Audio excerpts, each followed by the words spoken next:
ជំរាបសួរបងប្អូនទាំងអស់គ្នាថ្ងៃនេះនឹងខ្ញុំមកចែករំលែកអំពីចំណេះដឹងពីការទម្លាក់ម៉ាស៊ីនដូហ្វឺតវីលកាំងចាបញ្ហាដែលយើងត្រូវដូហ្វឺតវីលកាំងនេះគឺម៉ាស៊ីនរបស់យើងគឺលេចប្រេងតាមហ្វឺតហ្នឹងបងប្អូនចាហ្នឹងហើយឡានគាត់បានលេចប្រេងយូរដែរបងប្អូនហើយគាត់ຕົករៀងយូរហើយដូចជា2ខែដឹងចាហ្នឹងហើយអញ្ចឹងគឺគាត់ទៅតែបានយកមកធ្វើទេអញ្ចឹងគឺវារៀងលេចយូរហើយរៀងប្រឡាក់ខ្លះអញ្ចឹងណាបងប្អូនប៉ុន្តែឡានគាត់ហ្នឹងគឺលេចតិចតិចទេចាចំពោះបញ្ហាវាបើសិនជាយើងទុករៀងយូរហើយបើសិនជាយូរទៅវាលេចខ្លាំងវាអាចខូចម៉ាស៊ីនណាបងប្អូនចំពោះបញ្ហាលេចហ្វឺតនេះគឺវាប៉ះពាល់ទៅលើម៉ាស៊ីនចាហ្នឹងហើយបើសិនជាយូរទៅយើងអត់បានយកមកធ្វើចាហ្នឹងហើយយើងអត់បានយកមកដូរហ្វឺតវីលកាំងនោះទេចា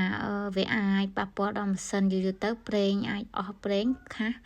ខូចម៉ាស៊ីនលោកម៉ាស៊ីនអីចឹងទៅចាហើយការទម្លាក់នេះ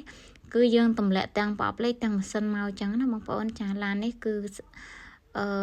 ឡានកាមេរី0709ណាបងប្អូនចាហ្នឹងហើយយើងទម្លាក់មកចាទម្លាក់ទាំងអស់ចឹងណាបងប្អូនចាក្នុងរយៈពេលដែលយើងទម្លាក់ហ្នឹងមកព្រឹកដែរបងប្អូនហ្នឹងហើយដើម្បីយកមកដូរហ្វឺតហើយយើងធ្វើអីផ្សេងដែរចាហ្នឹងហើយមិនមែនធ្វើតែមួយមុខហ្នឹងទេហើយក្នុងហ្នឹងដែរគឺយើង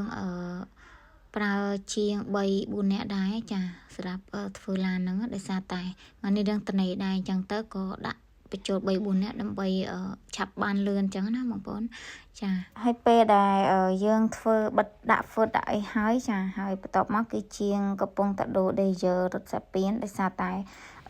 ដេយើហ្នឹងគឺរត់សាពីនអត់បានល្អបងប្អូនចាដោយសារតែវាខូចអញ្ចឹងទៅគឺយើងត្រូវបដូរថ្មីចាខ្សែពីនពេលដែលដេយើនឹងខូចគឺវាធ្វើឲ្យខ្សែពីនលឺកុកអញ្ចឹងណាបងប្អូនអញ្ចឹងគឺយើងត្រូវបដូរថ្មីជូនអតិថិជនផងដែរចាឥឡូវគឺយើងបានបដូរហ្វឺតបិទនេះហើយបងប្អូនចាយើងចាប់ចូលវិញណាចាអញ្ចឹងគឺចិត្តហើយដែរចាប្រហែលជារយៈពេលប្រហែលជា2-3ម៉ោងអីដែរចា3ទៅ4ម៉ោងអីចឹងណាបងប្អូននិយាយទៅវាអាស្រ័យទៅលើការងារទេហើយនឹងយើងធ្វើអីផ្សេងទៀតអញ្ចឹងណាបងប្អូនមិនមែនធ្វើតែបិទហ្វឺតតម្លាក់ម៉ាស៊ីន